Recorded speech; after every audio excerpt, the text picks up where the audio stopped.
What I noticed in watching it was a lot of the use of light and dark. Yeah. How much thought process did you actually put into that, and what other symbolism did you use in the film? Sure. So we had to, thank you very much for noticing. We had to work very quickly, and it's you end up having to go with your gut as often as you can.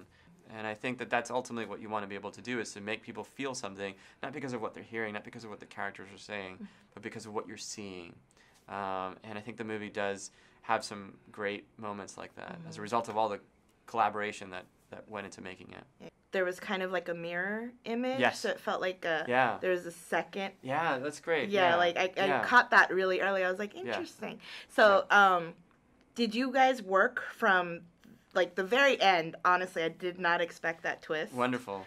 I thought it was going to be another twist. Great. And well, I'll ask you about that afterwards when we're not recording. Yeah. So did you guys work backwards from that? Like, did Sure. you know that was going to be the outcome? Yeah, for sure. I knew that was the twist at the end, and because I think the movie is a lot about the past, right? And so I think how the past shapes us is ultimately one of the main themes of the movie. And do we choose to embrace and to remember what really happened, or do we not have the strength or the courage or the habit even, right?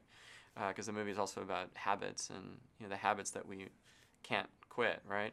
But I'm glad that you talked about mirrors, because what this technology in the movie is about, like so many other technologies that we have in our lives right now, is about reflecting the parts of ourselves that we want to see.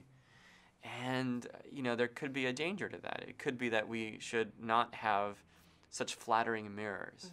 That maybe a flattering mirror can make you feel good, but it can also deprive you of the opportunity to see yourself as you really are and to grow as a result of that recognition.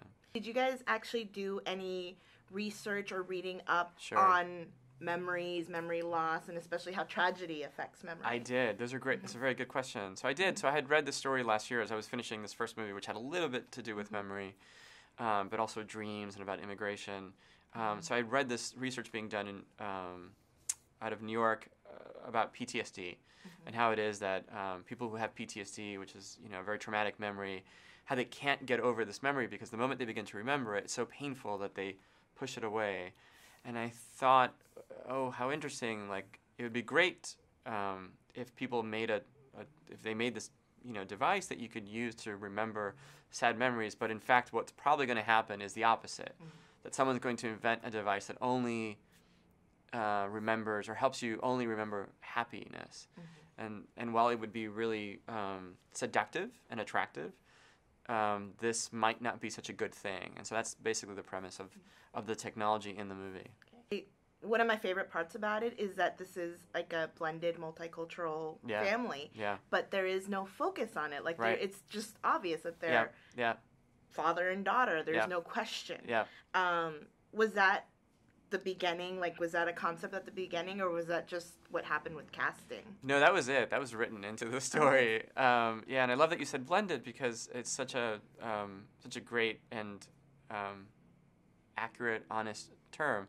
So, something like 40% of families are blended in the sense that it's from a previous marriage, and they're families, and they still go through all the ups and downs. I mean, it's just normal, I guess, and that's the new normal. And I think by not focusing on it, we were able to get at the universal experience of how love can be both, nourishing and suffocating at the same time. And I think there's some bad love in this movie.